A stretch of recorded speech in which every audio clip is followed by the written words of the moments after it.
It's interesting. When it comes to doing these casting videos, whenever I first start to try and put one together, it seems like an insurmountable task. Who to choose? Is there anyone good enough for these roles? Really? But then, without fail, every time, I don't know why I continue to be nervous when I sit down to first do my notes, because every time when I finally come up with my list, I'm like, these are amazing choices. They must make this movie.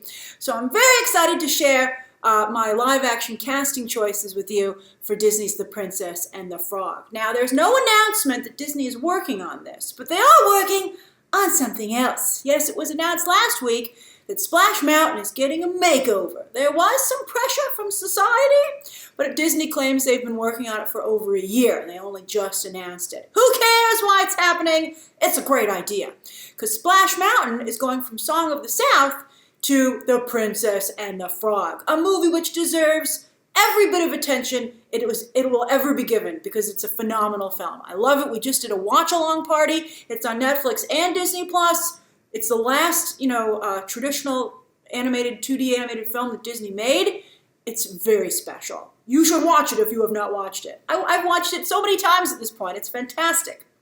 But anyway, this sequel of sorts, the rethemed attraction won't be retelling the story of the movie, as is usually the case with Disney rides, but will instead be sort of a sequel as Princess Tiana and Louis get ready for Mardi Gras. Oh, I'm excited. This will be an e-ticket ride. That's Disney lingo for big deal attraction. It harkens back, Disney files know this, but if you don't, it's a good little bit of Disney trivia. Back in the day when Disneyland first opened, you would get a book of tickets when you went into the park, and they were divided by alphabet numbers, A through E, and each alphabet letter corresponded with a different group of attractions. A was like for little kids, and it went all the way up to E, which was the thrill rides. So e-ticket became, again, Disney lingo for, something that's going to draw people into the park and get them excited. Obviously there are those of us who get excited for every single Disney ride, but you know what I'm talking about, the big deal attractions. So for Princess Tiana to get an e-ticket ride is sure to raise the profile of the film. This is the level of Snow White's Diamond Mine, although she still is waiting on her live-action movie, and also Frozen Ever After. And I have heard, they're doing a Snow Queen movie, which maybe won't be exactly like Frozen. We'll see what Disney decides for live action. But that's also, by the way, another log flume ride, interestingly enough. Although Splash Mountain, I feel, it's a much larger and longer ride than Frozen Ever After even. Like Tiana, to me, and also Snow White's Diamond Mine, because of the restriction of the space in Fantasyland. Don't worry, we'll get to the casting in a minute. I love talking about Disney theme parks. But the restriction of the land in Fantasyland, where they put that Snow White roller coaster, required it to be a very short, small track. So Tiana's actually, I believe she shoots right to the top of princess rides, because for the most part they're meet and greets or classic dark ride attractions, which are phenomenal. But this is a big freaking deal. So because it's such a big deal, Disney might be like, hey, people are loving this attraction. More people are being introduced or reintroduced to Tiana and her friends.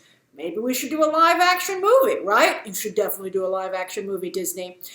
Most likely also an all-new adventure, because nobody wants to go and pay to see live-action frogs. We want the humans. We want the humans. All right, so here are my casting ideas for the human roles in The Princess and the Frog, and I look forward to hearing your own casting ideas down below.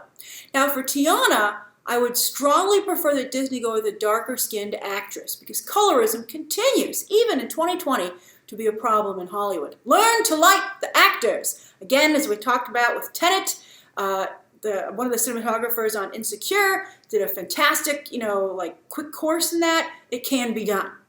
All right, so anyway, I'm also looking for someone who is in the right age group, as Disney likes to cast for their live-action princesses, but who seems mature for her age like Tiana does. Basically, I'm looking for someone who's a stick in the mud, but a lovable, likable stick in the mud, like Tiana. I just watched the movie again, as I said in the watch-along, so it's fresh in my mind. I actually just watched it. I've watched it twice. I'd say during this pandemic, I've watched it twice. It's great. All right, so my first two suggestions here actually come from you guys. I got one on the live stream and another on Twitter. So on the live stream, BTT viewer Sufian recommended Anna Diop, which made me make this whole video because I thought it was such a good idea. Now, she is slightly older than Disney has gone in the past with their other live-action princesses, but she's in the range. It's not impossible. And I think, again, she's such a fantastic fit with Tiana. I would love to see her in the role. Also, Anna Diop, since Starfire and Titans didn't really work out, she deserves another shot. BTT viewer Elijah over on Twitter recommended Love Victor's Rachel Hilson. Now, she does have a lighter skin tone, but she has such a strong Tiana vibe, I wanted to include her here as well.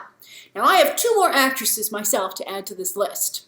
The first is Tiana Paris, who is already Team Disney, playing the grown-up Monica Rambeau on WandaVision. Disney synergy! Hop from one division to the other. She's a great choice. And then, while she also is lighter-skinned, I think Jazz Sinclair from Netflix's Sabrina would be a wonderful choice as well. She really came into her own in Sabrina Season 2, and I think she would make a wonderful Tiana. All right, next up, Prince Naveen of Maldonia. I told you, it's fresh in my mind. To me, Maldonia comes across as a Middle Eastern country. Some of you might disagree, but to me, he looks Middle Eastern, and also his father, who we see briefly, looks like Omar Sharif. So I'm looking for an actor of Middle Eastern descent who's dashing, charming, but also mischievous. Oh, that Naveen. It's part of his charm. Disney, of course, can go to who they almost cast as Aladdin, right? But this is who I'm also thinking of. Jade Hassoun from Shadowhunters. He's a great choice, and he even got his start in a dance group in Canada. Then I also like Dev Patel for this. That's right, he had The Last Airbender, but that also didn't work out. Let's give him another shot. I totally believe with the right hair and makeup, he could be a heartthrob for sure, and he just oozes personality. He is just brimming with personality, overflowing with it. A must for Prince Naveen. Suraj Sharma, remember him? He made his debut in The Life of Pi way back in 2012. Well, he's still acting, doing some more TV work than film, but we can make it work. And he's also now looking like Prince Naveen material. All right, now this is really exciting. All right, so as for the pivotal role of Dr. Facilier, a.k.a. the Shadow Man. Now, I see no reason that Keith David, who voiced the character originally, couldn't come back and play him in a live-action film. But if Disney wants a bigger name, they want to put a new spin on it, oh, do I have some suggestions. So I just watched Hamilton on Disney+, and Daveed Diggs would kill in this role. He was on my list before, I made this list before I watched Hamilton, but he shot to the top of my list after I saw Hamilton. Because Diggs' Jefferson, Thomas Jefferson, is a rascal with attitude and agenda and no fear. Perfect for Dr. Facilier. And of course, he can sing and dance, although all these guys can sing and dance. Leslie Odom Jr., also from Hamilton, could play a more nuanced yet more dramatic version of the character. And since Dr. Facilier is so visual, Billy Porter would be a very exciting choice. I know he's already playing the fairy god person in James Corden's Cinderella for a different studio, but I think we could make an exception. Disney's very No, actually, Disney takes people from other studios all the time. So take Billy Porter. I think he'd be great. Now, two other interesting choices who are also Tony winners. They're all Tony winners. Yet aren't at the same level as those other three actors. But they're Derek Baskin, who I think has the right look, and then also Jeremy Pope, who of course we all just met in Netflix's Hollywood. I think he'd do a fantastic job. As I said, a surprising abundance of choices for Dr. Facilier. I think every one of them would kill in the role. Now when it comes to Charlotte, to me there's only one choice. Zombieland 2's Zoe Deutsch. She was phenomenal in that film. I think she stole every scene that she was in. She basically is Charlotte. But if she, for some reason, doesn't work out, SNL's new cast member, Chloe Fineman, I think would be a good substitute. Now, as for Mama Odie and Tiana's mother, Eudora, no-brainer. Jennifer Lewis and Oprah must reprise their roles. They could totally do it. And I think to recast them would be blasphemous. And then John Goodman, of course, could also come back easily, and Michael Leon Woolley as the voice of Lewis. And he will be returning, in fact, for The Ride.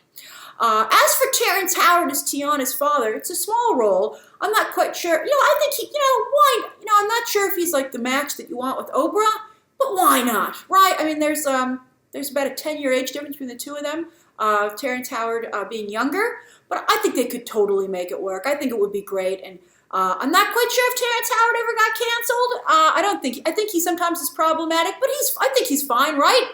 So I would bring him back. I think there's no reason to leave him out of the mix. But I do think he's not as crucial as the other cast members. As for Ray, well, I love Ray too, but no spoilers. For those of you who, for some reason, have not seen The Princess and the Frog. All right, so who do you want and hope to see in a live-action Princess and the Frog movie? Do you want the original story retold, or do you want to see the same characters on a new adventure? Also, what do you think of the ride? Are you excited about it? Share your thoughts down below, subscribe today, and of course, as always, you can check out some more videos right now.